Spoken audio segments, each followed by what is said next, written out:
This is the Crookedrivercast, a show where we take a look at what is going on in Northeast Ohio. Like, does the Downtown Safety Patrol need to be disbanded? Wait, what is the Downtown Safety Patrol? The unsheltered get shelter. DOGE cuts hit the LGBTQIA plus minus to the third power community and steelworkers, and probably some other stuff too. I'm Robert, and with me as always is Tom. Oh my gosh, Tom. Tomorrow is Easter already. Can you believe it? Oh, and 420.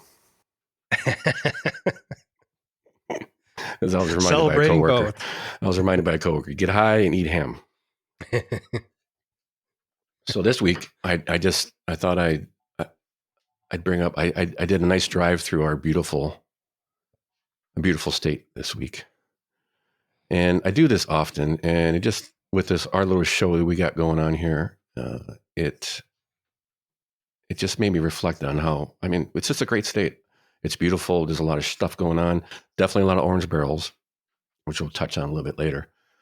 But I don't know. It's a beautiful state, and it'll be more beautiful later on in the year when I go on another couple of trips probably throughout the state. And I don't know. I just think we're pretty fortunate to be where we're at in Ohio. It's a great state.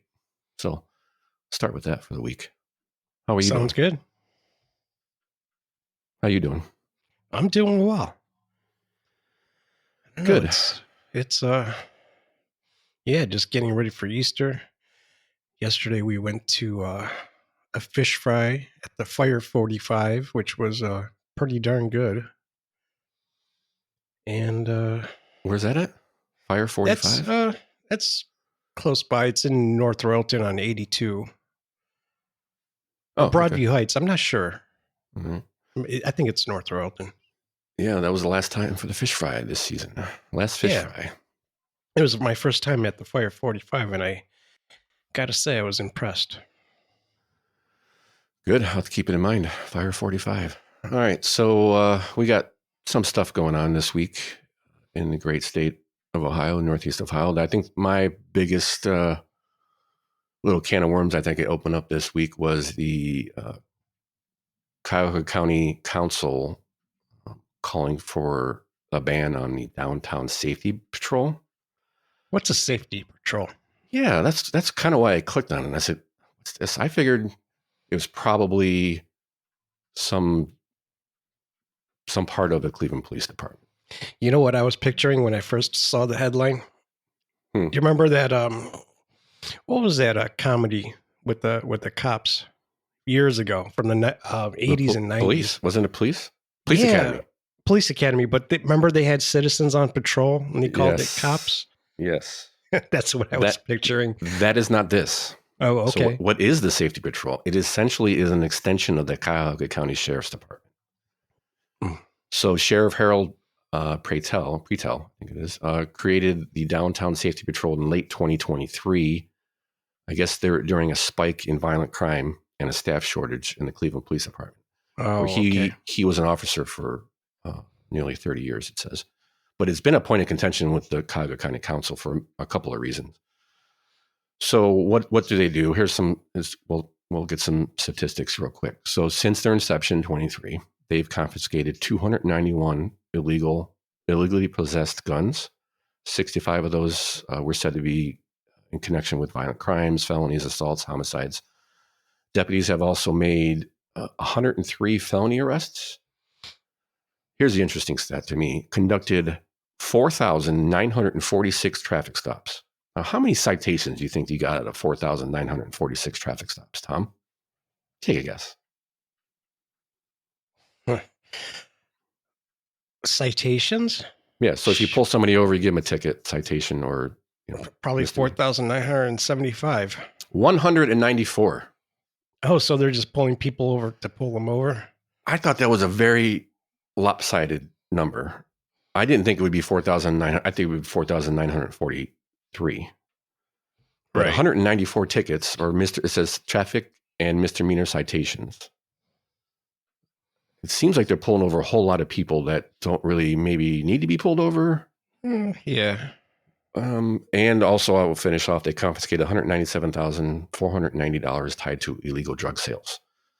So why is this in the news? And remember that 4,946 traffic stops with 194 citations. So they are in the news because on March 28th, the Downtown Safety Patrol spotted a vehicle with windows they suspected might be illegally tinted, too dark. With the officers tailing him, the 24-year-old Nigel Perry ran a red light and made an illegal turn. Well, what happened after that? Well, a chase ensued. Officers later said that the suspect might have been drunk. So when they tried to pull him over, Perry sped. He took off. The officers followed him in a chase that reached nearly 100 miles an hour, which I thought, come on, you could do better than that nowadays. But it was through downtown Cleveland. And the attempts to evade the police, Perry collided into another driver, sending this woman's vehicle careening off the road down a 40-foot drop. Perry's vehicle caught fire. Perry was trapped in the vehicle, believed he died instantly. And the 48-year-old Tamia Westmoreland was thrown from the vehicle and died Sunday after 2 weeks in the hospital. This was horrific. And there's really no way for an audio podcast for you to see because the ODOT traffic cameras caught this. But I did see there was a clip. This is from News Channel 5. In the beginning of it, will give you an idea from the reaction of the safety patrol officer how bad this was. This also gives us a little bit of background. It's about a minute long. So here we go. The moment of impact heard in the voices of Cuyahoga Sheriff's deputies. Oh, shit! Holy Suspect Nigel Perry died after slamming a Dodge Neon he was driving into the back of a Range Rover. Perry was trapped in the mangled metal at the Eddy Road exit from I-90. You're going to need to send fire as well. We're going to have fire and vehicle entrapment. The Range Rover Perry hit flew over the traffic bridge in a ball of flames. The woman inside thrown from her vehicle, a 40-foot drop. Let fire know that this vehicle down on the other side of this bridge is like exploding and popping on things. We don't know. On the ramp, there appears to be confusion as deputies scramble to find a fire extinguisher. Do we have a fire extinguisher? The first one didn't work. Fire extinguishers anymore? Deputies chased Perry from East 9th in downtown Cleveland. Records show Perry ran from a traffic stop, the initial pullover for a window tint violation, and concern over an expired plate. So, council members are not happy. They have had a problem with this safety patrol for quite a while. And one of the concerns was liability with the county, and the other concern was budget. They're pouring in $1.2 million a year of the county budget into this program. I'd like to know what most of those pullovers were for. Yeah. Like, what's the end game here? I mean, I know it's a safety patrol, but what are they pulling people over for? Are they just, well, according to that stat, 5,000 people pulled over and 194 ticketed. In this case, they started following this guy because his window's a little dark, and then maybe for a possible fake license plate.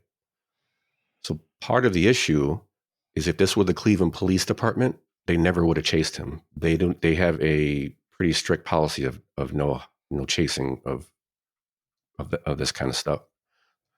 The county sheriffs or the safety patrol is a little different. They can do it if they feel, I think what the reports say, if they feel that this person's a danger to the community or to some, immediate danger or something to that effect. And then they got to get permission from a supervisor. And up till now, nobody knows if all that has happened. It doesn't seem like somebody whose windows are tinted and might have a fake license plate is a menace to society. So they're just profiling.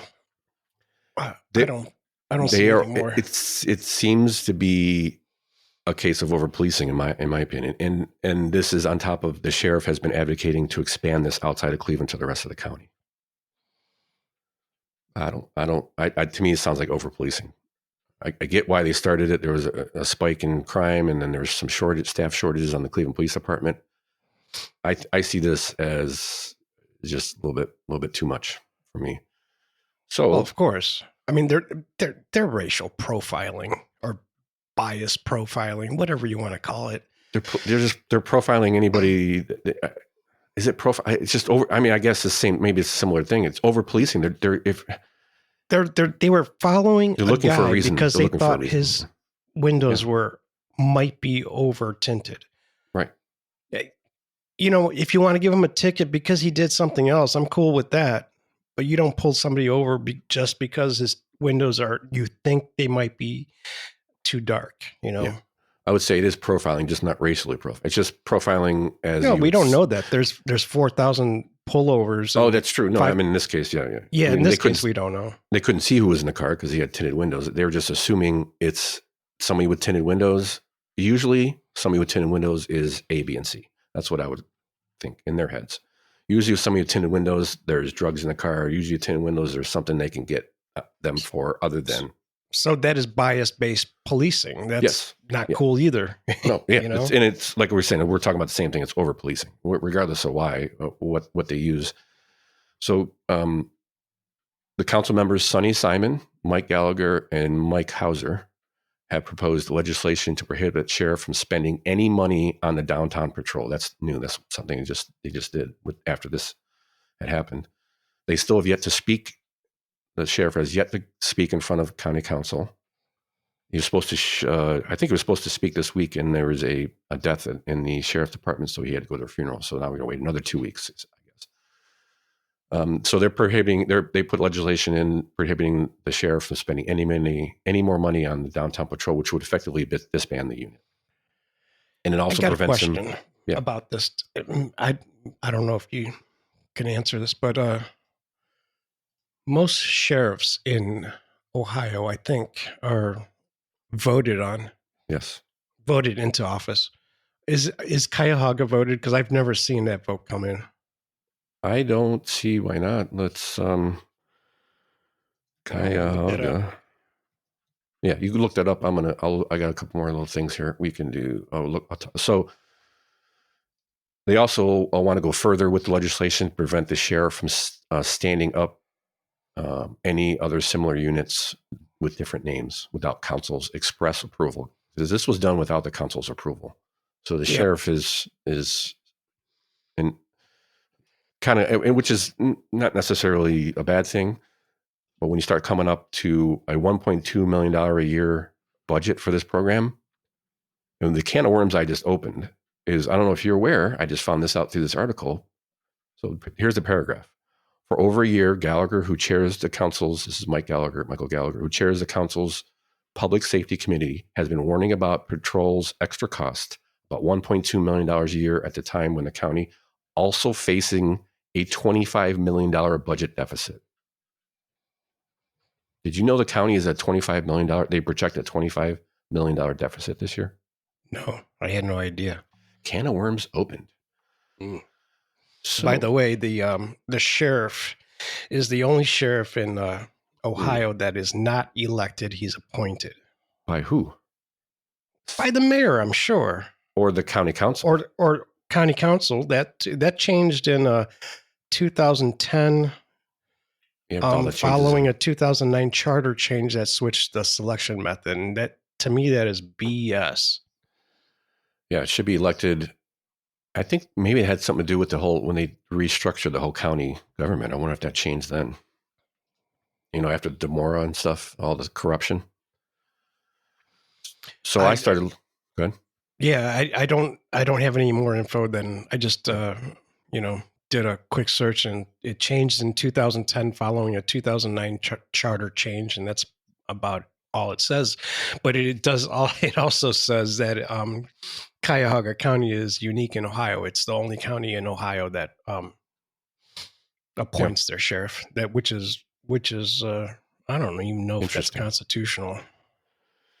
It is if you charter it, I guess. If everybody votes for this stuff, or it gets slipped in somewhere, I don't know. They're also concerned about liabilities. That's the other reason they kind of didn't like this, because who do they sue now? Who's the family of this woman Who are they going to sue? Westmoreland, because they're going to sue the county because it was the sheriff's department that did it. So why would you? I think they should have shut this down. At least put it up to a vote, or somebody needs to oversee this stuff. And one of the reasons is the budget. $25 million budget deficit stems from a combination of revenue shortfalls and increased spending, as outlined in the various reports. So I looked it up. I asked Grok, our super duper search engine, and asked them what's going on with the budget deficit Cuyahoga County. And so it gave me a couple of reasons. So underperforming sales tax revenue is the main reason.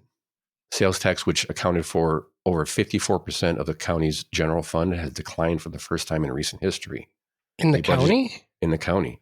The county is budgeted for a 2.5% increase in 2025 over what it collected in 2024, but 2024 collections already fell short by $9.8 million due to high inflation, reducing consumer spending. That's what they're saying.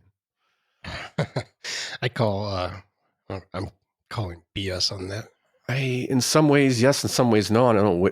If everything costs more, that means you get more tax revenue from everything they buy. Are some people pulling back a little bit? Possibly.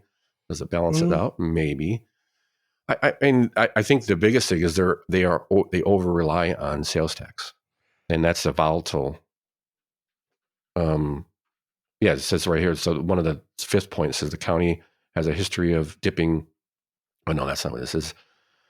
They have a over reliance on sales tax as part of the revenue, and it's a volatile source of income. It means it doesn't stay. It's not steady. It changes all the time. Right. The second reason that Grok said was, hey, look at that. Overspending in the sheriff's department. So increased operation costs, particularly in the sheriff's department, has driven up expenses. The department has faced high overtime costs. And with 2025 budgets allocating $4.8 million in deputy overtime and $10.4 million for correction officers overtime. These costs have been difficult to reduce due to persistent staff shortages requiring overtime to maintain operations. So then I guess you could pull back your safety patrol and save some overtime.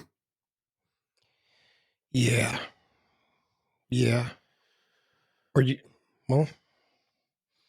yeah. I think if you're pulling over 5,000 people and only given 194 citations, there's some cutting to be done. That's what I see. I still don't get that. I still don't understand expert. That.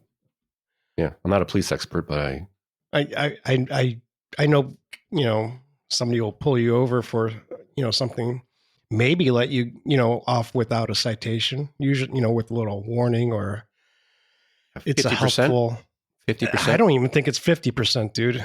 Well, I mean, 50 in this case, 50% would be something I wouldn't even, if there were 5,000 pullovers and 2,800 citations with 5,000 pullovers, it wouldn't be such a, I would say, okay, that seems reasonable. I'd be like, oh, those cops are doing, they're right. They're actually letting people off. They're telling people you're speeding, and maybe you got that's a broken what tail light here. Right. Have that fixed by tomorrow.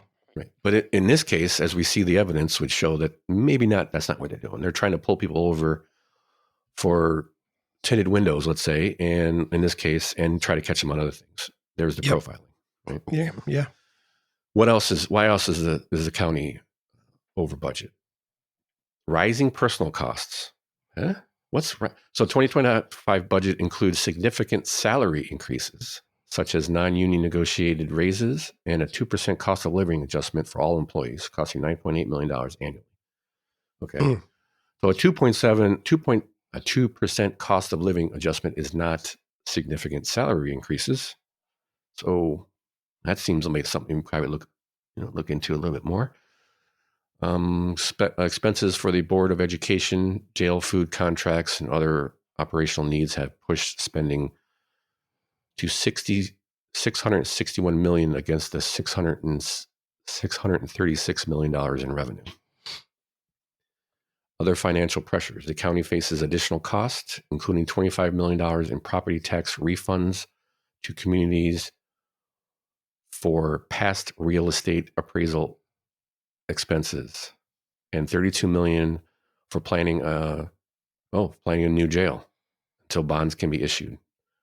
Declining federal funds and uncertain in-state support, such as local government fund, further strain the budget.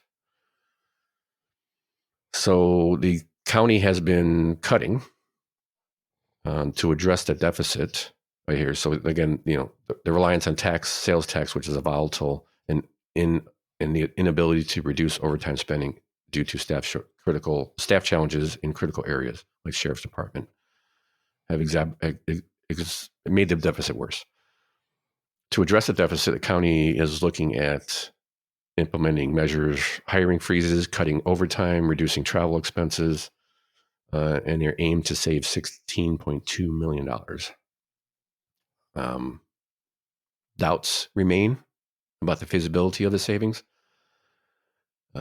particularly the county's historical struggles with curbing overtime. Right now, they are also pausing long-term investments to build cash reserves, targeting $100 million by September of 2025 to weather financial uncertainties.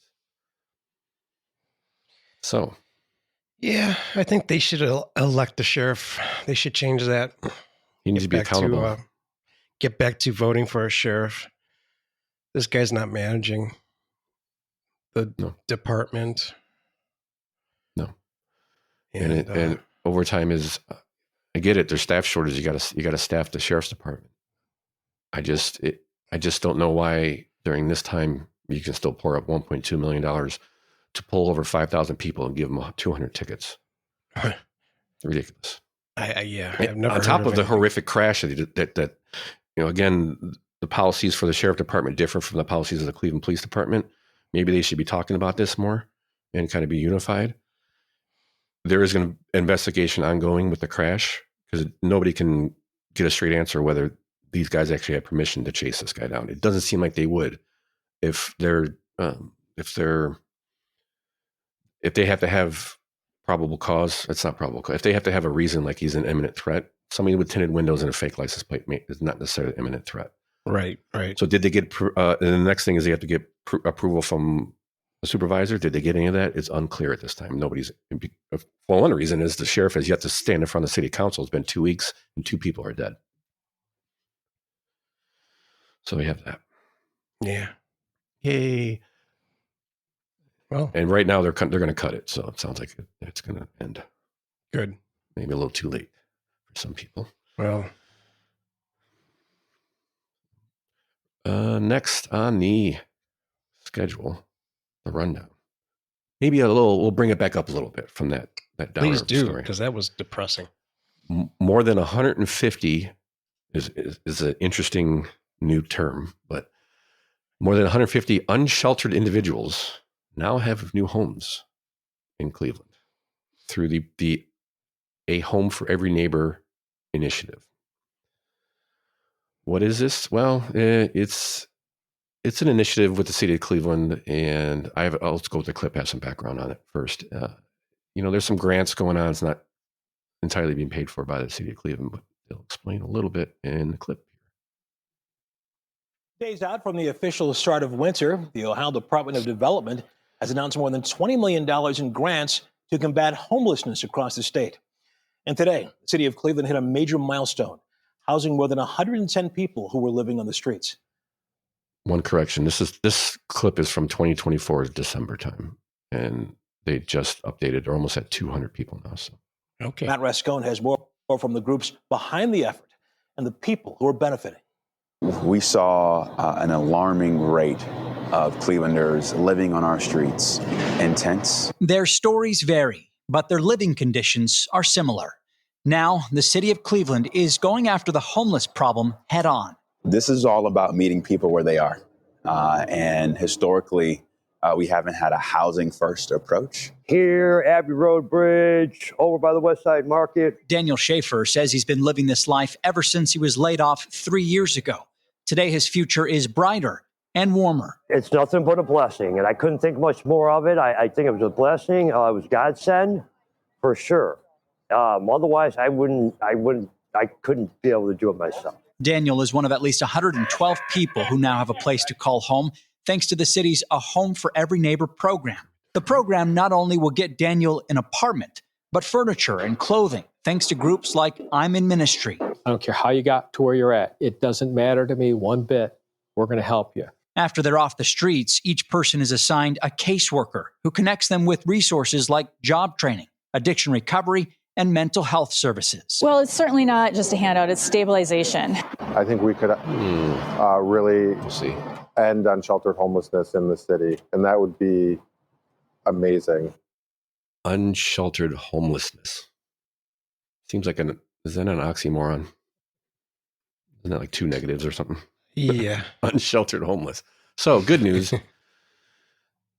I saw this as maybe a slightly different way to look at the problem that some of the other major cities across the country maybe haven't been doing. I shouldn't say they haven't, but I don't know for sure.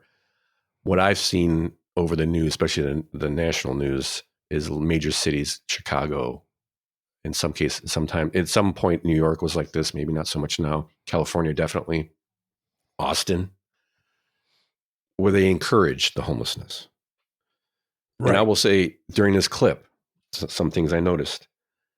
They were showing the kind of December of 24, so it's 6 months ago, 5 months ago. They're showing clips of tents in Cleveland on the sidewalk covered in snow. Right. The example of this, where did they get the tents? Yeah, these are brand new tents. It's $100 a pop for those things. These are nuts. Yep. So that's the encouraging part that I see in a lot of cities. I'm sure Cleveland's doing similar things. I saw this as a different outlook. As the mayor says, previously they've never tackled it head on with a housing first approach. I've always heard that you got shelters where you can go get food, you can go sleep, but how do you get back on your feet again with no alarm clock, with no maybe no shelter that night, maybe sleep on it, maybe getting a shelter and getting harassed all night long. How do you get a job? How do you get out of the hole? So the city has poured $2 million into this project. Seems to be all from grants. And the city will pay individuals rent for a year and give them a social worker to help them, mental health, job training, finding a job, keeping a job. Some of the elements that they were talking about, yes,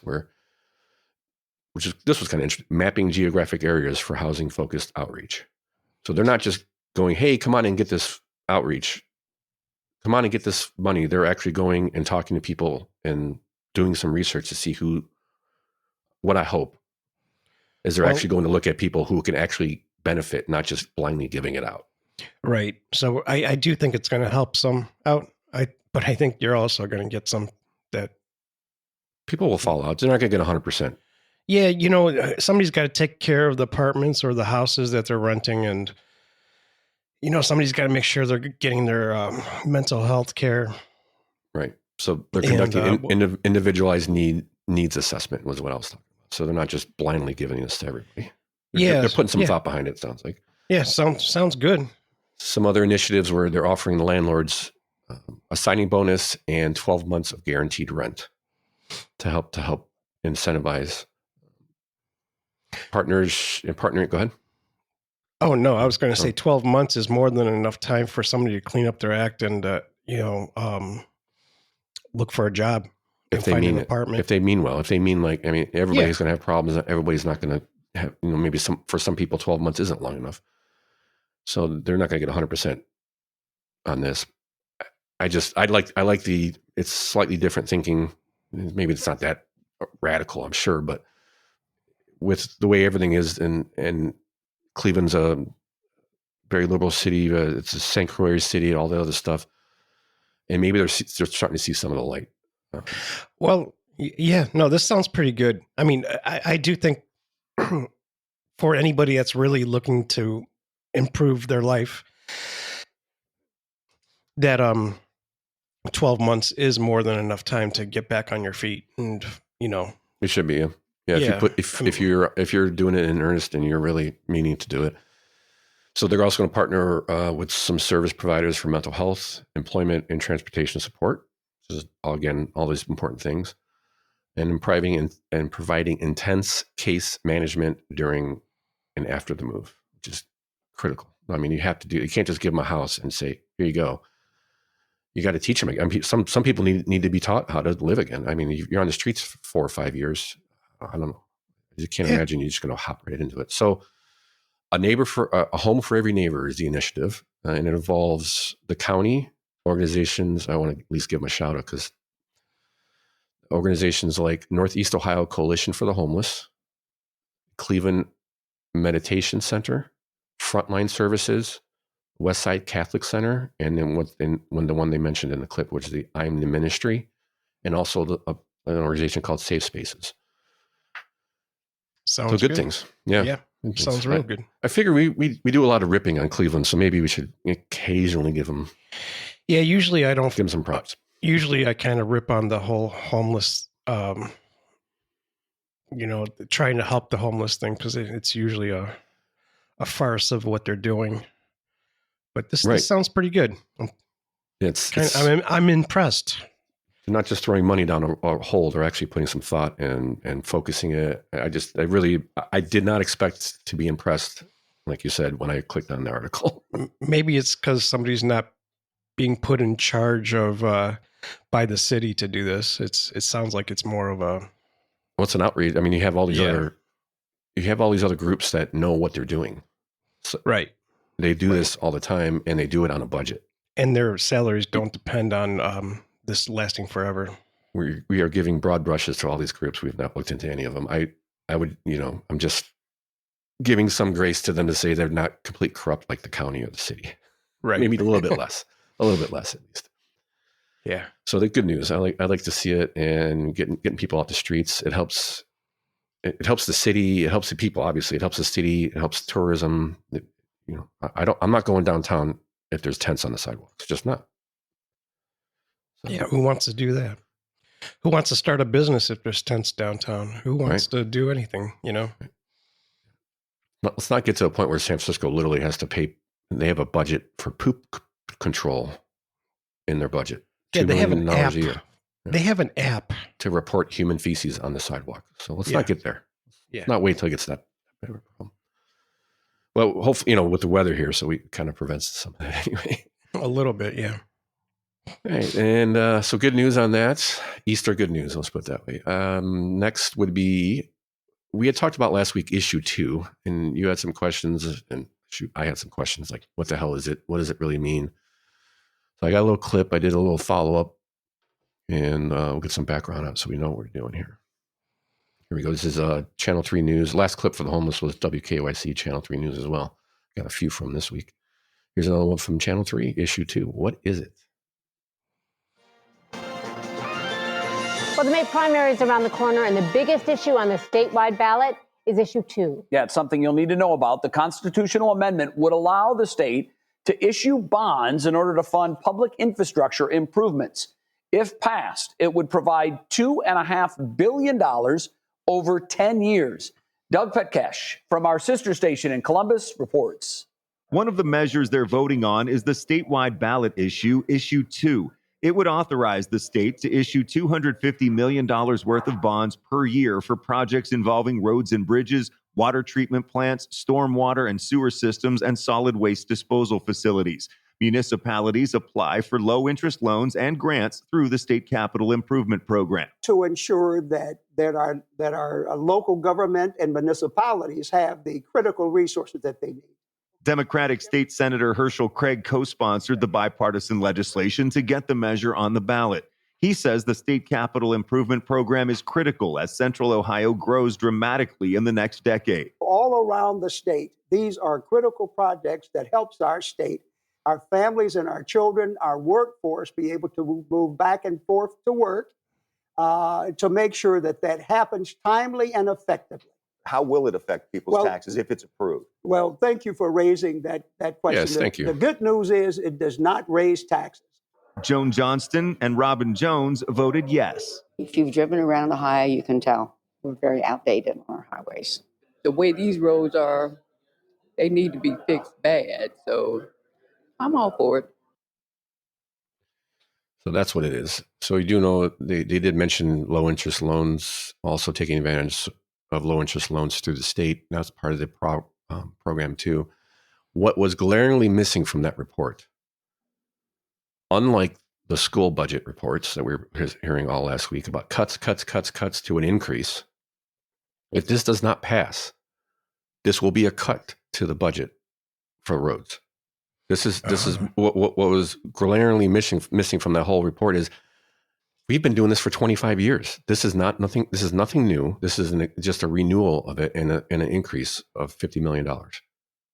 So if this does not pass, there will be a cut to the roads because this money will not get to the cities. Oh man, you're telling me I have to go vote? Yeah, I think it'll pass. Anyway, it probably will. I think it'll pass anyway. It has to do with roads, and as you heard, those people that they interviewed were already voting. The voting is already open.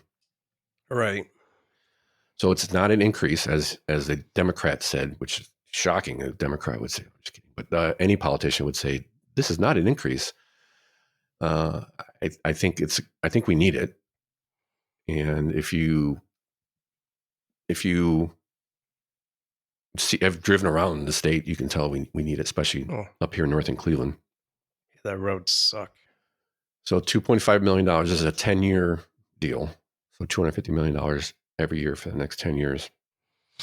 Some proponents are saying, maybe it doesn't benefit every Ohioan because it's, state funding going to different cities. The local government should fund such projects with local revenue, which I generally agree with.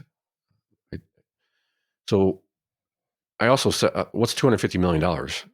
This is most likely coming out of the Ohio budget for transportation. So their transportation budget for the state of Ohio is $11 billion. This is $250 million of that. It's a drop.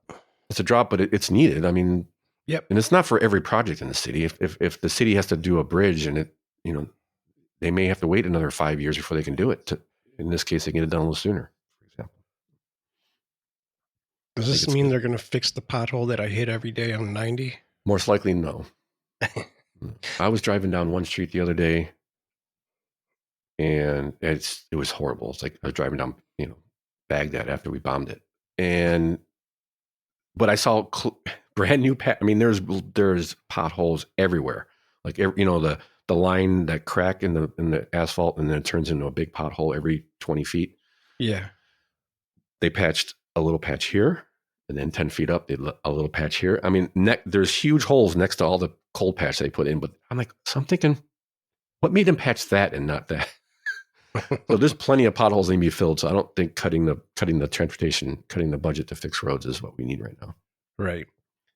So I did a quick look on what all the projects they have in Cleveland.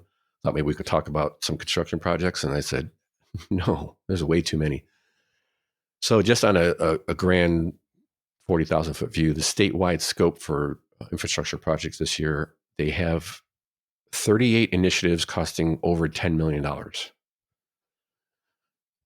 For 10 million? Yeah, 38 initiatives each. They have 38 initiatives, each of those over $10 million. Oh, okay. So they got some pretty big projects going on. Yeah. They're going to improve 5,538 miles of pavement. That's enough pavement to pave a 2-lane road from New York to San Diego. Okay. Additionally, they're looking at 844 bridges that will be repaired or upgraded and 171 large-scale safety projects aimed at reducing crashes. Safety enforcement is another big one they're going to do. Go ahead. No, that sounds good and all. I like the repairs, but we need repairs that last longer than a season, too. Yes. Finding a better way to do our roads would probably help. Looking at other countries, and I think some new technology would help. Doesn't the bid have to go to the lowest bidder in Ohio? It's a good question. I don't know. Yeah, we got to look that up because it might be the case. I think that's the case, and I think that's also like part of the problem too. That might be we might need to do a special episode on that. I like it. I'm writing it down. And safety enforcement is the next thing. So they've increased their funding for annual funding to $191 million in supporting crash reduction efforts. So this means sometimes rearranging intersections and such to make them a little less accident prone. But the one thing that stuck out to me is everybody should pay attention to is the state of Ohio Highway Patrol would be boosting work zone enforcement. So they are going to be putting way more cops out on the roads in the construction zones. They say previously reduced fatalities by 20% when they do this. So slow down when you see the barrels, please. Yeah. And the cops will make sure you are. They're going to be put way more of those. I know it piques my attention when I come up to orange barrels with red and blue lights flashing. Right. Makes me pay attention a little bit more. And I often think if I was that construction worker, I'd want that cop there too. There's too often there's barrels there with nobody working also. So, it's good to put a cop there when there's actually people working there to make sure people slow down. Okay. I agree. And all that good. There's some major, if you drive through Columbus, they got a $1 billion project going down through Columbus for the next 5 or 8 years. They're still working on it. I've driven through it. It's pretty amazing reconstruction of 71 and I-70, I believe it is down there. So that's good. I have one more quick clip that we can talk about real quick. The Akron public school superintendent is now on paid leave. Oh, I saw that on your list. I didn't get a chance to read into that. We don't touch much on it. I got about a minute clip that will explain it, and it's a pretty quick synopsis after that. I have. There you go. Tonight, we're taking a closer look at the findings from an independent investigation that led to the discipline of Akron School Superintendent Dr. Michael Robinson. He's now on paid leave. Education Station reporter Daniel Wiggins explains what's inside the report and the district's next steps. Sorry, I forgot to say before. It's a mess, but there might be something that stands out for you on maybe why he's under such scrutiny. See if you can figure it out. 24 pages, 16 interviews, taking 4 months to complete. Those are the numerical details concerning the independent investigation into Akron Public Schools Superintendent Dr. Michael Robinson.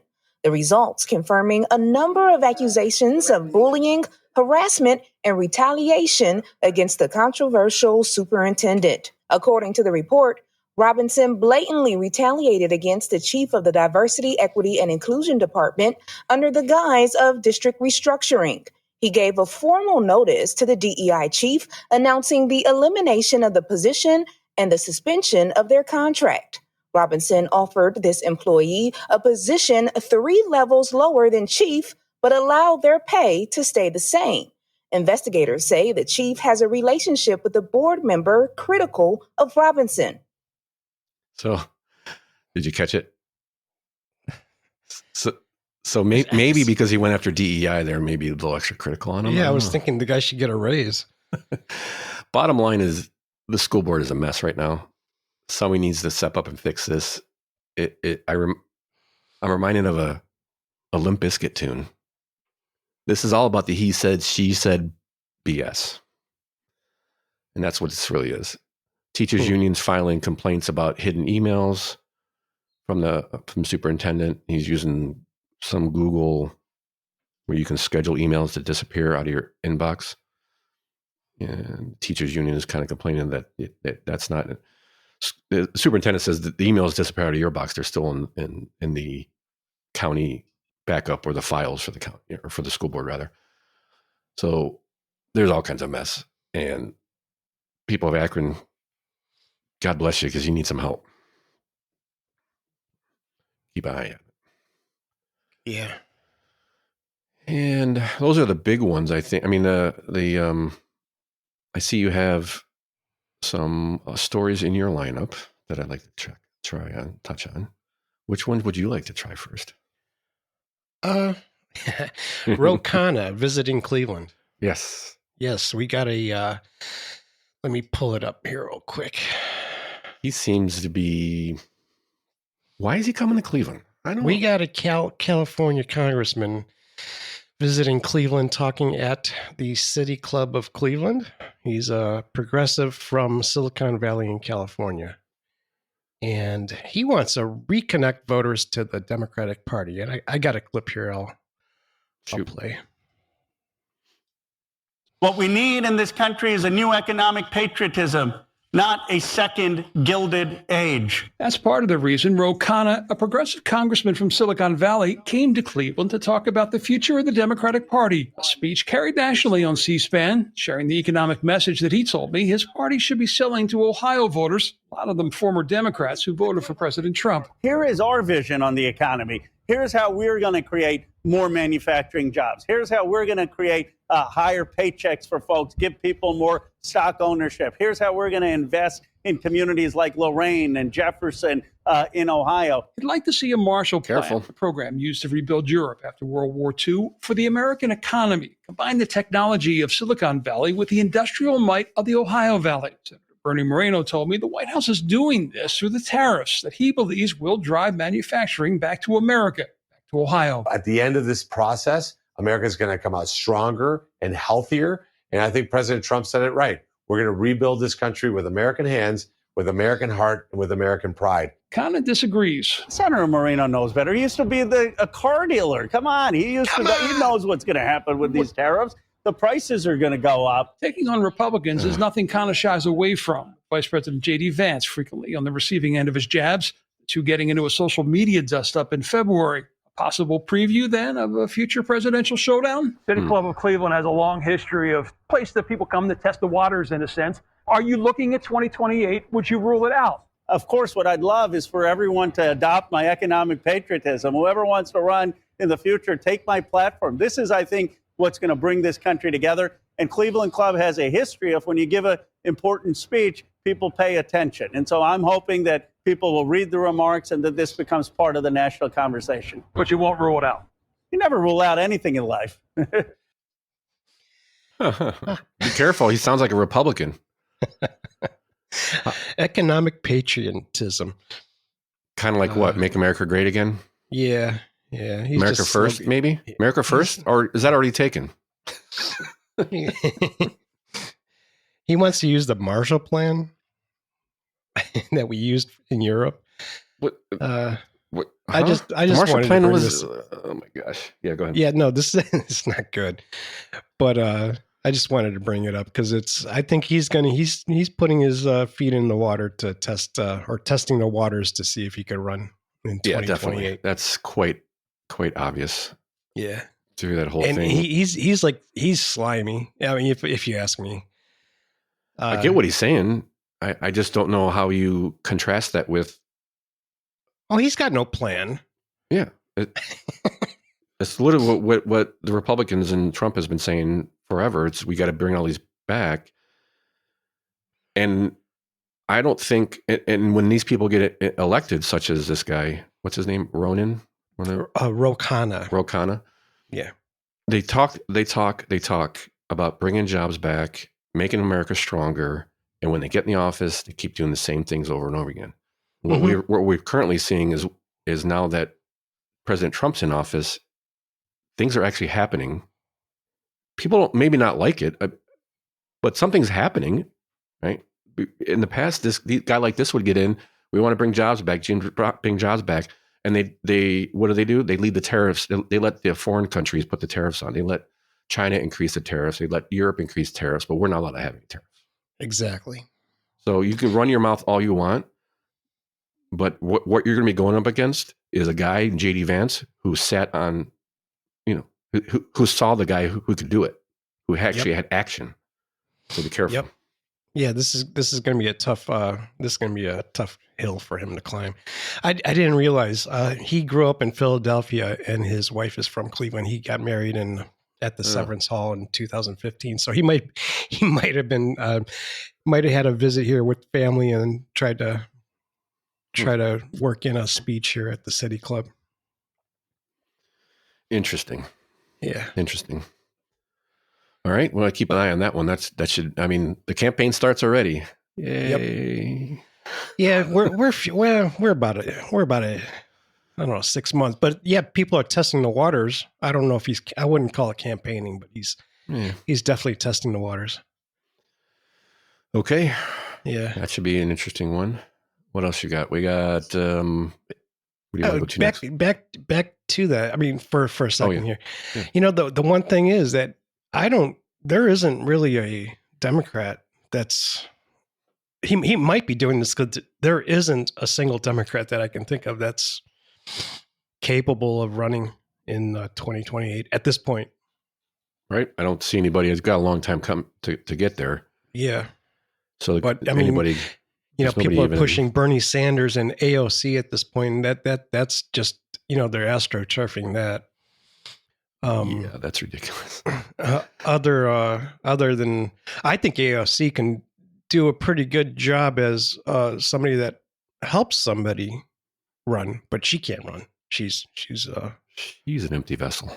Yeah, she has nothing up there. And I mean, go ahead. Bernie's, you know, at this point too old, and he's lost all the people that were. Yeah, he sold out. Totally. Before it used to be, the billionaires and the millionaires, we gotta tax them, and now it's like just the billionaires because he became a millionaire. Didn't this guy just bust on Moreno for being a car salesman, and now they're going to push a former bartender? Yeah, exactly. Who auditioned for the job? Well, it was one of many who auditioned for the job. People forget, though. Oh, yes, they do. All right, enough on that, I guess. Yeah. All right. What else you want to start with? Some of these Biden rules being overturned. Sure. I think I did touch on this a little bit. So they're looking to remove some of the overdraft fees regulations that were in there. But what's there's a bigger issue here, though, right? Yeah, because the House overturned the Biden era $5 limit on overdraft fees, and you had a lot of the wanker Democrats crying about this, and they overturned it mainly to avoid lawfare, because it is an unconstitutional rule. And if you go back to West Virginia versus the EPA, which the Supreme Court ruled that the EPA can't make laws, basically. They can't. Was that recent? Rules. What was that? Wasn't that recent? Yeah, that was 2 years ago. Yeah. I'm not sure. 2022. Yeah, 3 years ago. Yeah. So the EPA can't make rules laws or rules, if you want to call them, without congressional authorization. And this is basically the same thing. They're making a rule without anything to do with Congress. And in my opinion, I like the sound of the rule. I think banks, $35 or whatever they charge for an overdraft fee is freaking crazy. But you can't tell a business what they can charge. Right. Especially now when everything's digital. So why you need a $25 overdraft fee? Because the computer did some, it's not like there's some human watching it. I agree that it's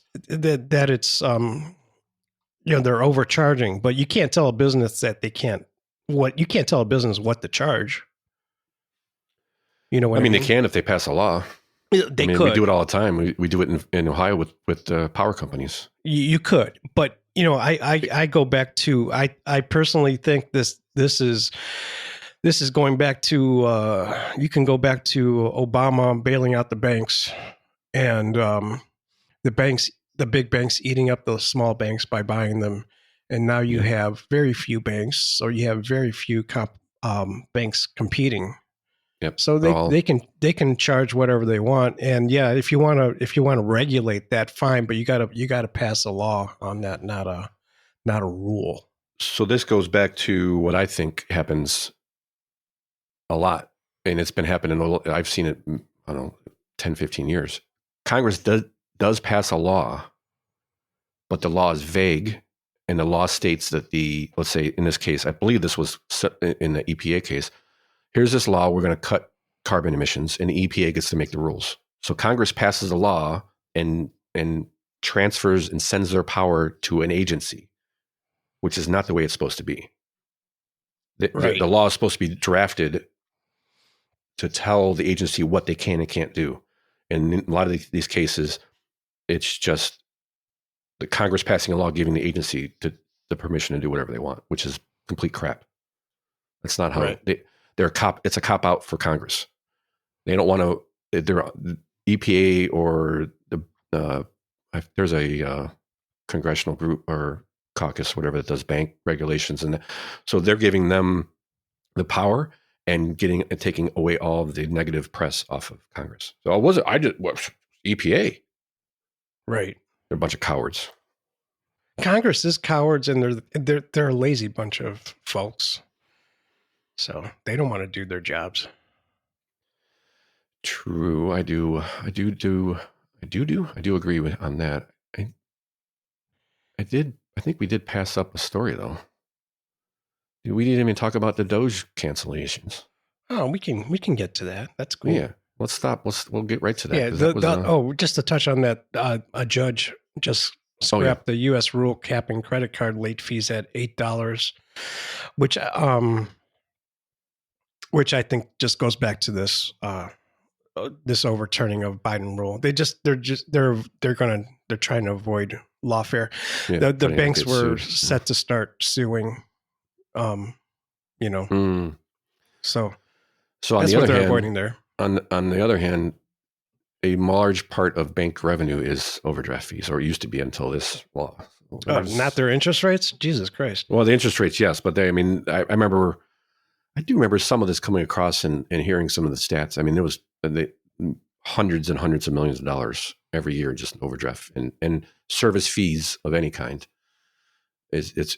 It's quite a revenue stream for the banks, and I could see why they are so upset, because they want this revenue stream back. Yeah, it's gross what they do. Yeah, but it's got to be done if we want to regulate that. It's got to be done the right way. Yeah, I agree. So, and I don't think so. The people making the rules also get donations from the people they're making rules for. Oh yeah, how do you think they get campaign? Right, that's why you $170,000 a year, and then within 5 years you're worth $10 or $15 million. So there's a reason that happens over time and time again. So it's hard. Again, I think maybe this is another reason why Congress says, here's this law, and then we'll have this other agency do it. That way our people giving us money won't get mad at us. I don't know. Maybe I'm digging too far into it. Well, if Congress avoids it, then the banks can always sue. Right, and then they're not going to make their bank people unhappy that are contributing to their campaign. Right. Because I didn't make the law. That was this committee over here. I don't know. Yeah. It's hairy. It's gnarly. Yeah. And speaking of gnarly and hairy, DOGE cancels $250,000 Ohio grant installing LGBTQ plus historical markers around the city. Yeah, those brown signs you see all over Ohio, they're usually in the shape of Ohio, aren't they? The sign, it's a brown square, like a rectangular sign. It's got the state of Ohio on there, and then it's got I forget it is the letters are like in gold, I think. Yeah. So it has it's a square. It's got a little shape of Ohio at the top of it sticking out. Got some Buckeyes on there, and then it's brown and gold. You've seen them. People probably see them all over the place. Yeah. Seems like a lot of money for what now? Well, let's see here. I know one of them was initially put up at the site of the first Ohio gay bar. That is not closed. that was through I would say people that were patrons of the bar. So that one doesn't bother me. Oh yeah. Yeah, that's not the problem. Isn't the placards? The problem is who's paying for it. Yeah, you could put up all the plex you want. I don't want to pay for them though.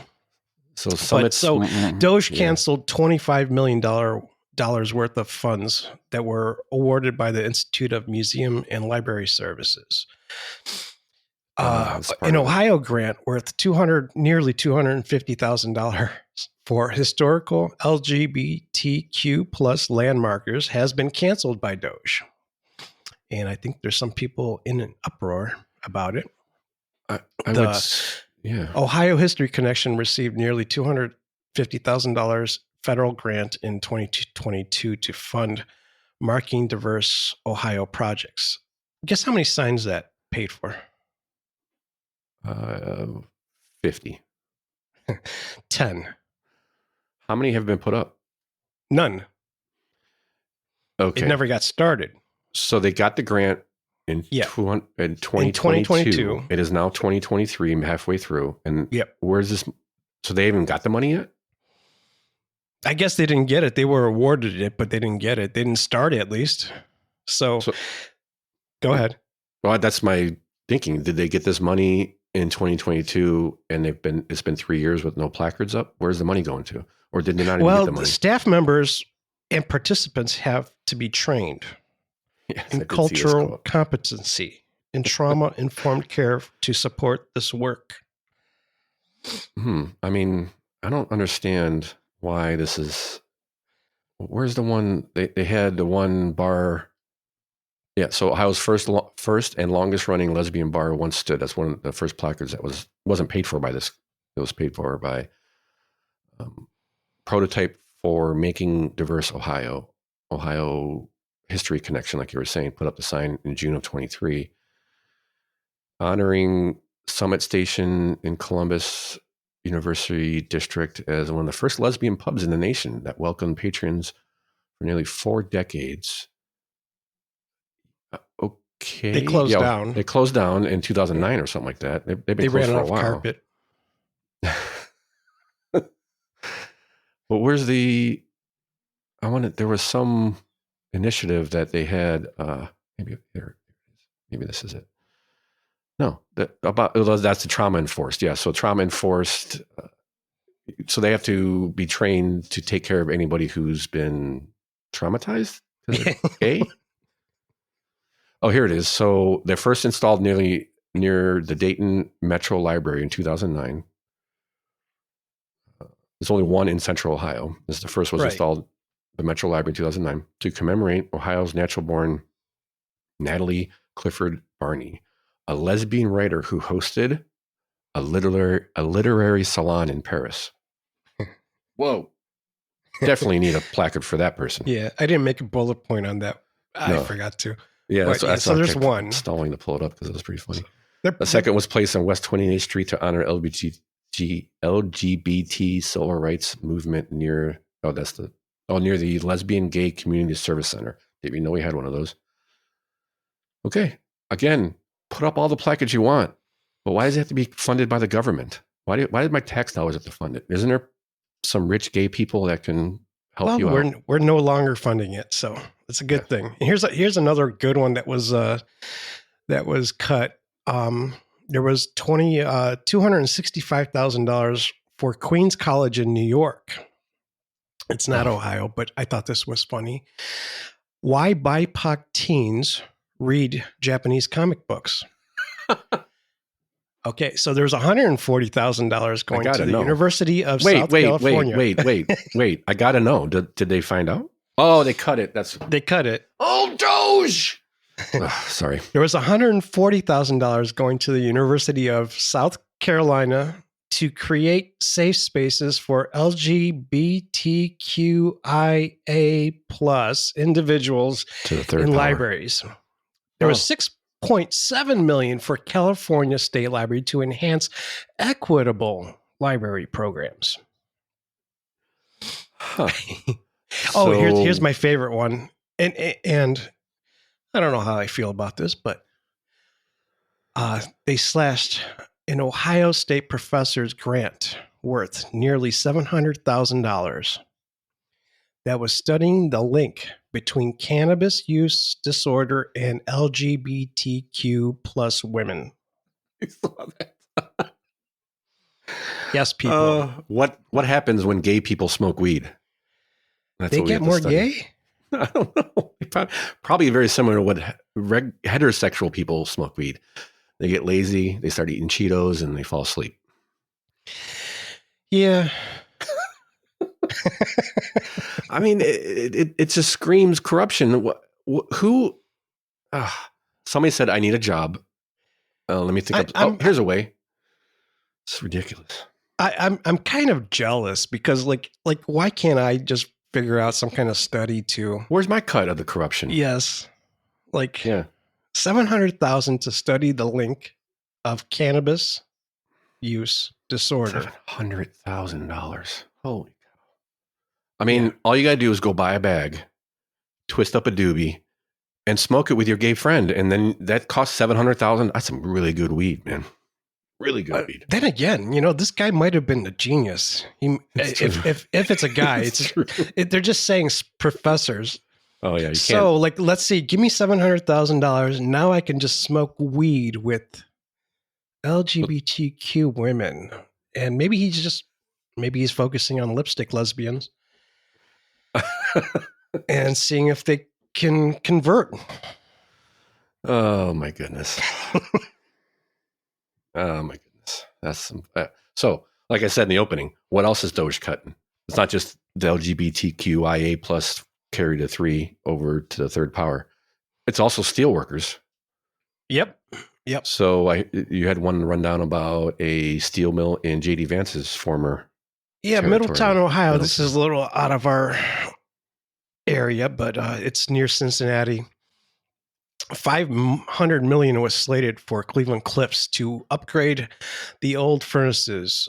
They were upgrading their furnaces from coal to hydrogen, natural gas, and electricity instead of coal.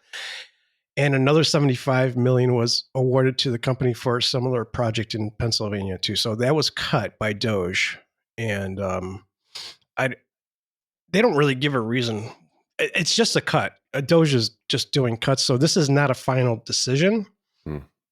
And I have a clip here. Do you want to hear it? Absolutely.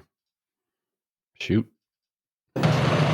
Cleveland Cliffs Middletown Works steelmaking operation was granted a $500 million grant from the Biden administration. When we look at the grant and the potentials that it offers, it's big. The grant would be used to replace the steel plant's coal-burning blast furnace with a hybrid unit that burns hydrogen and natural gas. It's going to modernize U.S. steel production locally, but also on a national level. Cleveland Cliffs Middletown Works is already one of the largest employers in Middletown, but the grant could add over 100 permanent jobs, and thousands of other jobs could also come to the city with it. With the potential grant, it obviously offers a lot more, construction jobs, and there could be some other companies that come to town to support the updated facilities. So there's a lot at stake. I reached out to the office for the International Association of Machinists and Aerospace Workers, Local 1943, which is the union within the steel mill. The union president, Sean Coffey, spoke to CNN about the situation, saying, quote, if they decide to not go through with it, that's 170 jobs we won't be getting in the next 5 years. Does it change the outlook of Middletown Works? It depends on what the future holds. According to West, they have not received any word from Cleveland Cliffs about the funding, but they remain hopeful, especially with someone in the White House with local connections. We're hopeful that the administration, especially having JD Vance from Middletown, that they will evaluate it closely and understand that U.S. produced steel is one of the top priorities. The U.S. Energy Department said in a statement that no final decisions have been made regarding the funding cut, according to CNN. I see. So nothing final yet, but nothing final. No decision has been made, but there's a lot of I got a couple of thoughts here. So they say it could create 100 or 170 jobs. I've heard two different numbers there. What does that mean? Like, what kind of jobs are you creating? They never say what the job is. They did mention 100 permanent jobs and 1,200 construction jobs. Well, okay, construction jobs, I agree. Temporary. That which are temporary, but what are the 100 permanent jobs? Yeah. Usually when you upgrade something, you need fewer people. Good point. And how many people are already there? Or does it, if they don't have this, will they be shutting down and will 100 jobs be gone. It doesn't sound like it. Is it created or saved jobs? Well, no, it said created. Yeah, it does say created. That's what the article says. This is from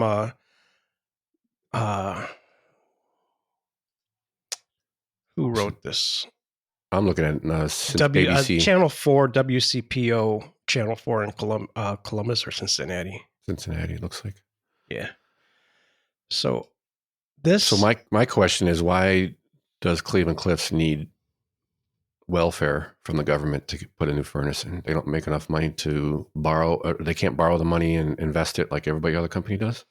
So all I think this was a green initiative by the Biden administration. And I think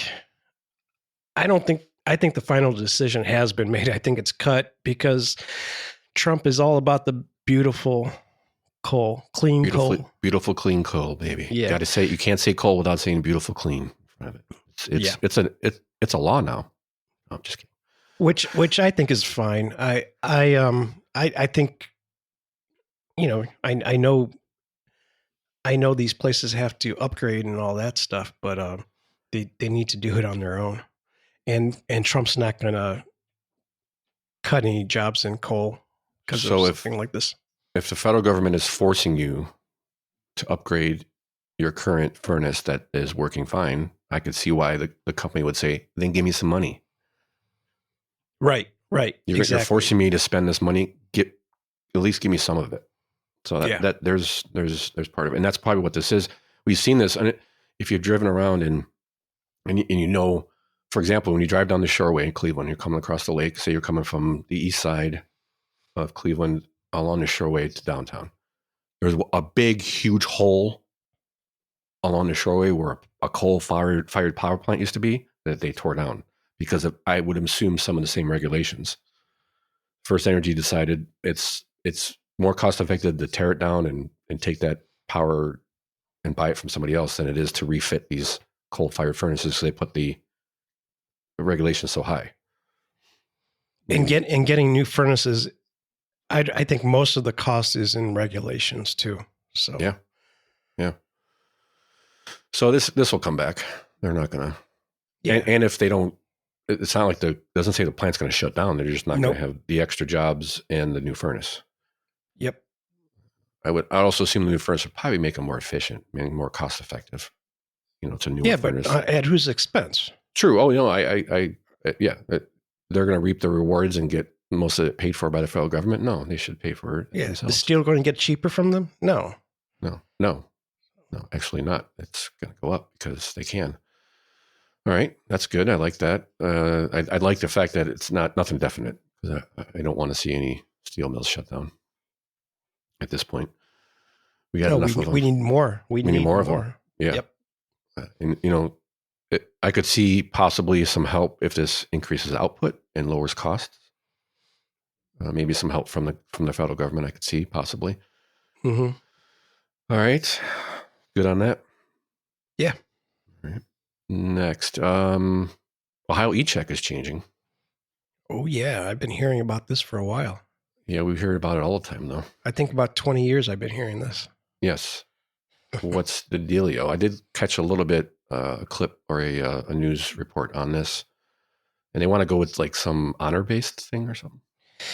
Yeah, it's just gonna. So what they want to do is they're basically getting rid of it, but they're going to try to stay compliant to the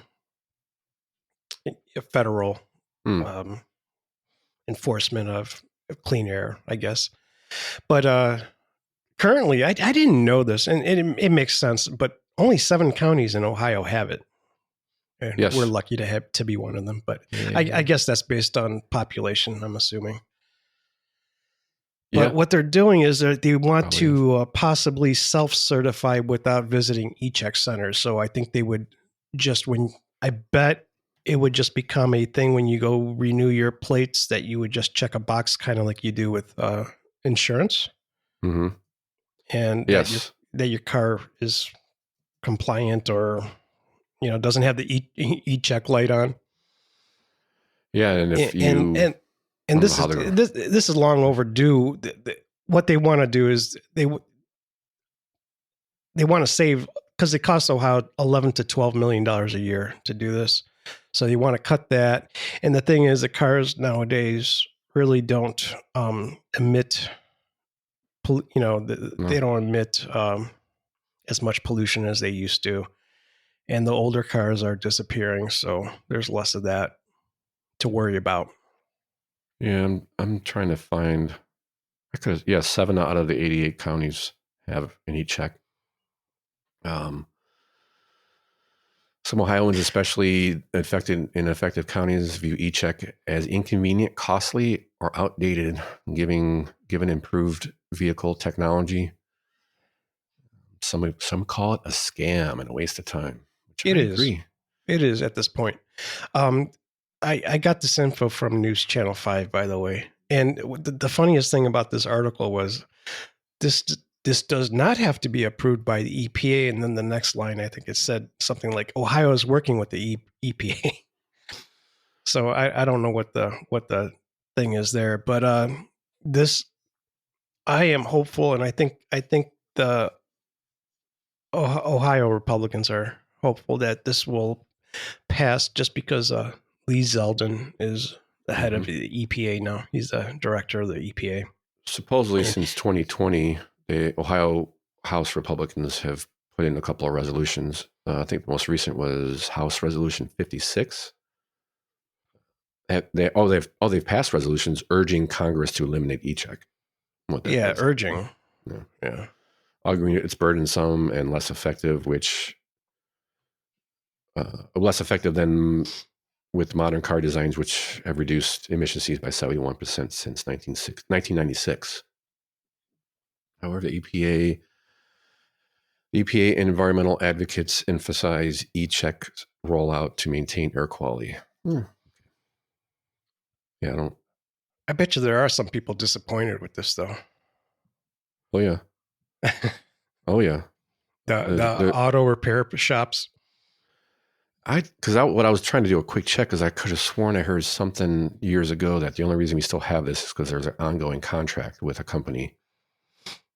And the people that run the e-check places where you actually have to drive your car. I haven't driven my car into e-check, and I just go in and plug it in, and it reads the stuff, and then right. It passes me, or it doesn't. It always passes me. But there's a company that runs those stations, those testing stations. It's not the state of Ohio. Mm-hmm.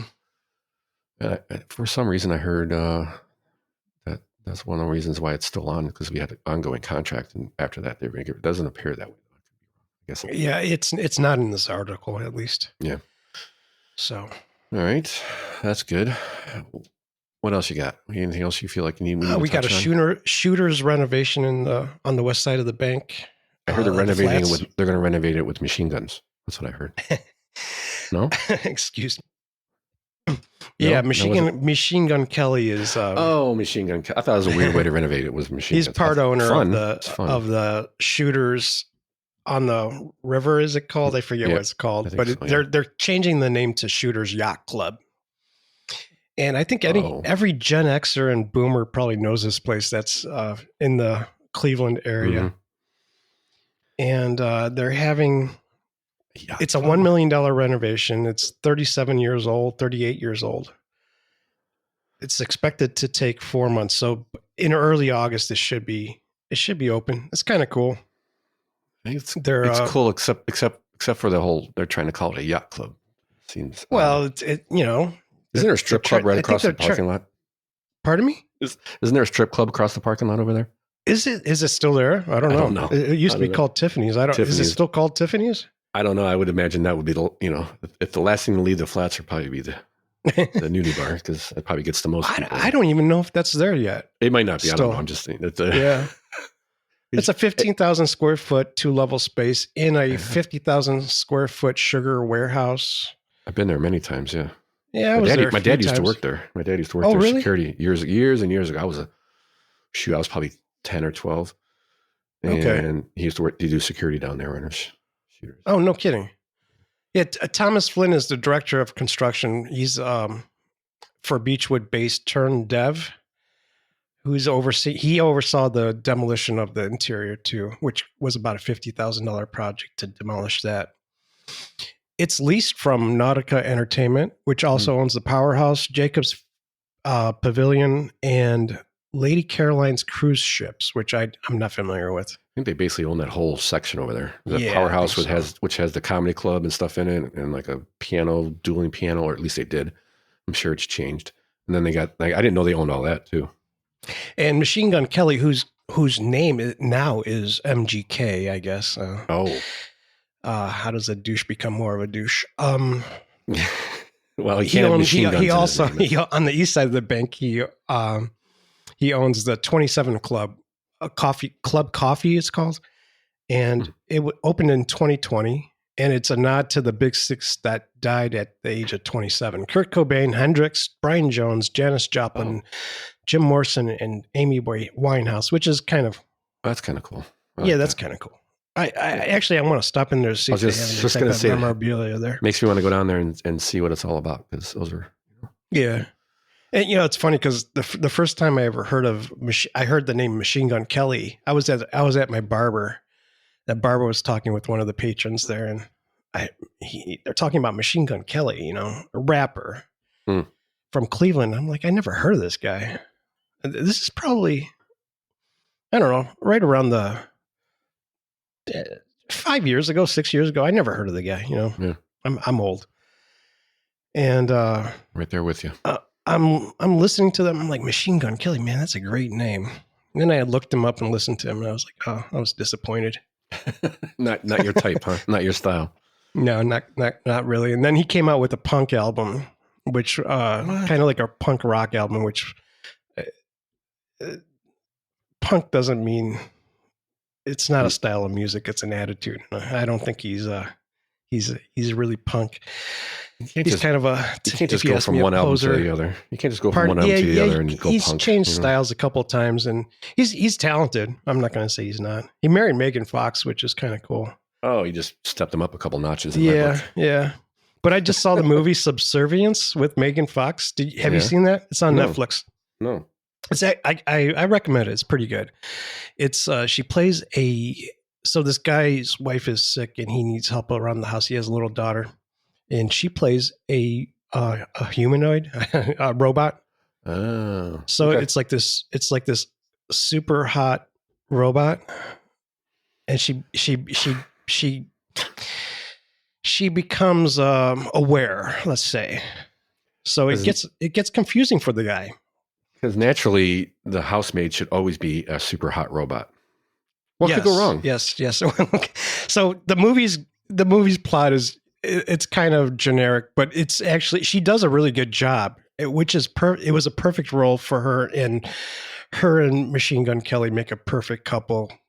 Two soulless guys, people. Yeah, I mean, they got something in common. So she played this. I mean, she's like totally soulless in this, but she plays it perfectly, which is she plays a perfect robot. All that being said, I'll take Machine Gun Kelly's money. Yeah, no kidding. As investment into Cleveland, and I'll take anybody's money to invest. I looked into him because I want to know a little bit more about him before I kind of crack jokes about him. But he's doing very well, but he's not really. His music isn't what makes him popular. It's more about his divisive personality that people either hate him or love him. So it kind of drives his, I guess, his wealth up a little bit, because of his divisiveness, his controversy.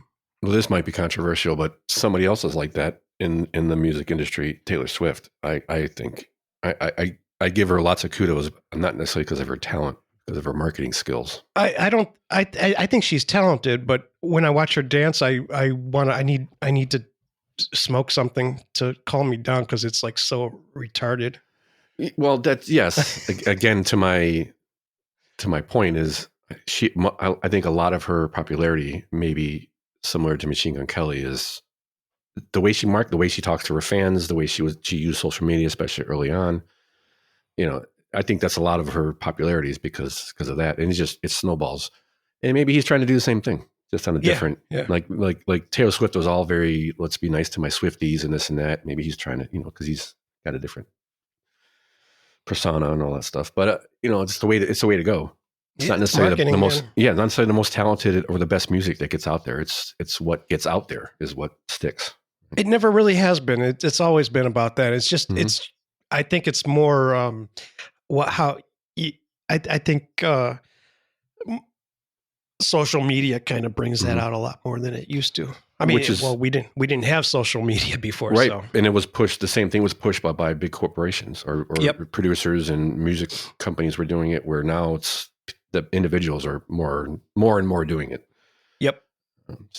So you kind of almost to point at all that to say you almost have to be like this to stick out. You have to put yourself out there in any way you can, I guess. I suppose so. Yeah. I wish it wasn't like that, but that's what it is. Yeah. He's so famous and I never heard of him before that time sitting at the barbershop. And he did win. I forgot to mention, he did win the Apollo. How he became famous was he got kicked out of his home when he graduated high school. And he won the amateur night at the Apollo Theater in New York. And that's kind of what. And he was the first rapper to ever do so. Oh, okay. Which kind of launched his career. Yeah. And I kind of I'd like to know, like, I get, this is a little different, but I would like to know, like, who taught him to kind of be this divisive person? Because when I listened to him, it couldn't have been him because he I don't want to rag on the guy, but he doesn't seem like the sharpest knife type in the drawer. Oh, I see what you're saying. Okay. Yeah. Well, it's the age-old story, I guess. It's who's around you, influencing you. All right, but again, please, we love you, Machine Gun. Invest more money in the flats because we can. Yes, open up more restaurants downtown. I hope you make lots of money to invest more. Yes, please. Okay, so a couple of quick things maybe we can touch on before we cut out of here. We've had this in the rundown a couple of weeks.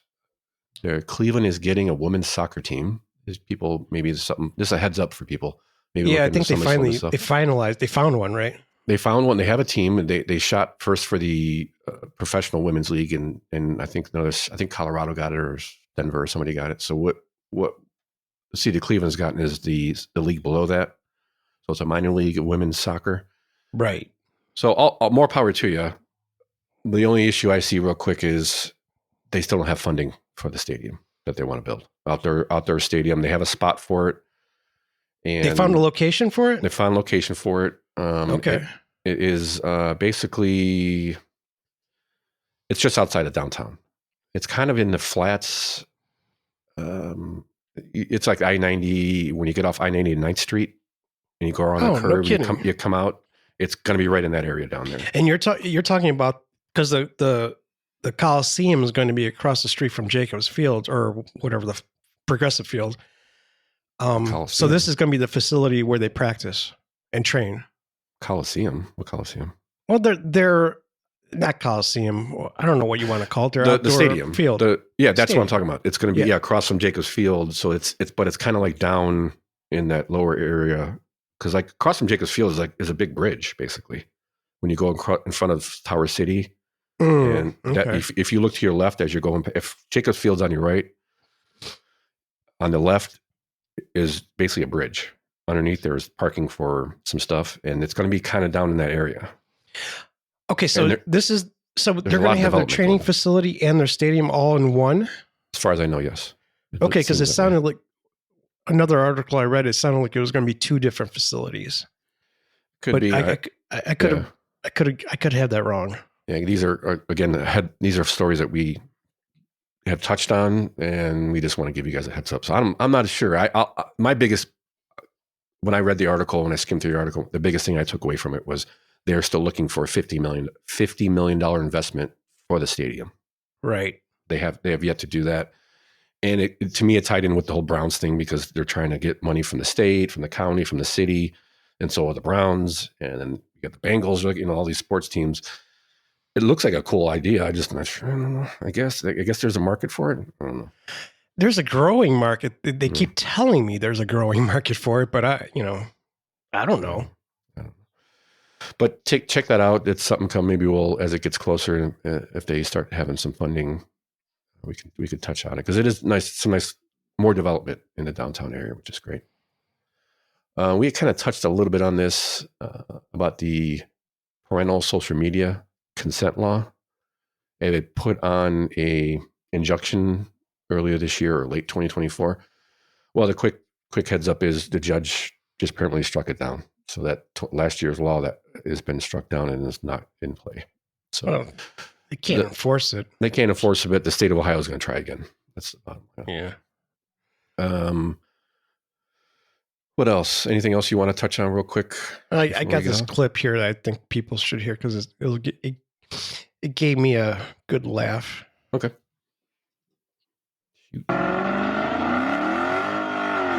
Gender reveal gone bad.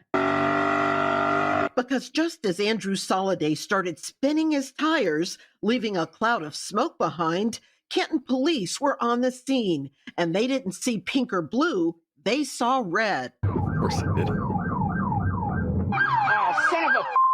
That's when the gender reveal turned into a burnout bust. Get out the car now! Get out the car! Police ordered the driver of the muscle car to get out.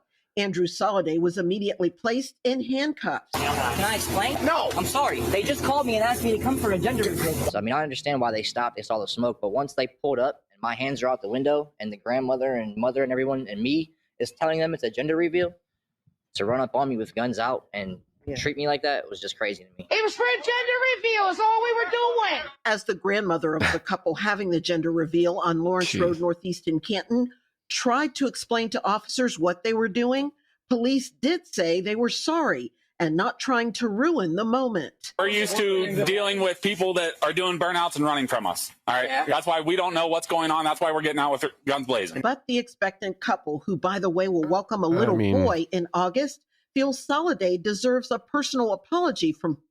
All right. That's enough of that. I just, first of all, gender reveal. This is like the most America thing to ever happen for a gender reveal party. So they burn out. I never knew this existed. So I know what you're going to say. I think I know what you're, that's what I'm going to ask. Go ahead. Good. Okay. So there's a car out in front of the house. I guess everybody looks out the window and the guy does a burnout, and he either spits out blue smoke or pink smoke. Mm-hmm. And I never knew that existed until I looked it up, and you could buy this stuff. It's great. Yeah, you can buy tires like that. Pardon me? You can buy tires that have color embedded in the rubber. Ah, okay. Cool. So I saw this on a YouTube channel I watch, Vice Grip Garage. So he does burnout competitions when he does all this car stuff. But one of the things he does is he builds these old cars into burnout cars. Mm-hmm. And he's got a huge following, and so he's very American focused. So when he does his burnouts, he has a red tire and a blue tire, and he burns out with red, white, and blue, because some of the smoke comes out white. Right. Yeah. So very cool. He said he buys them like that, and so is that what this guy did? You think that he had to have had tires put on his... I think they sell like a powder or some type of liquid you could put on your tires to maybe to that's do it this. too. Yeah, he had a high horsepower. It looked like a Hellcat Charger. That's what it was, Charger. Yeah, I did see it. Yeah, and it was he did a burnout in front of the house, and cops saw it and chased him. And I became infuriated when I first saw this. He didn't go anywhere. Exactly. Well, they stopped him. He didn't go anywhere. He pulled right over. His hands were out the door, and they had guns on him, and that infuriated me. I was just like, these are just the typical pigs. Mm. And I got mad. But then again, I thought about it for a minute. I don't know the neighborhood. The neighborhood looks a little sus. So I don't know what the neighborhood's like. And then they didn't personally apologize to the guy, but they did apologize after they explained themselves. It sounded like they explained themselves, and they didn't give him a ticket. They didn't arrest him. They put cuffs on him, but they never arrested him or, gave him a citation. So good story. Go ahead. Yeah. I feel better about it. I was so pissed at when I first saw this, because I was just like, okay, these guys are idiots, but that's fine. They're just being idiots, and he didn't. You need a gun. You can argue if this is safe or not, but from what I saw, there's a video of it. It wasn't unsafe. The guy knew what he was doing. He was obviously he's obviously done this a few times. Yes, and he has the car to do it, and which is cool. Yeah, and, I don't see why guns ablazing was necessary. I could see the aggressive posture by the cops. They could have had their guns on the holster, or their hands on their gun. Yeah, the guns on their holster. They could have kept their guns in their holster, but they were pointing it at him, and that's effed up, man. Yeah, it's you're asking for problems whenever you pull a gun out. It's one thing if somebody. It's one thing if he went a few blocks or something, but if you went on a high speed chase and then but then again, then like you said, one of the things that most civilians don't understand is what it feels like to walk up on a car that you just pulled over. Yeah. And not know what the hell's inside. And then add on top of that, most of the time when they pull up on the situation like this, it's bad. Right? This is not a normal burnout situation. He's probably thinking it's a they do those where they shut down the intersections and they just do burnout competitions. A street takeover. Yeah, but there's no other cars. True. I get all that. I just trying to see both sides of it. Like guns should not have been pointed.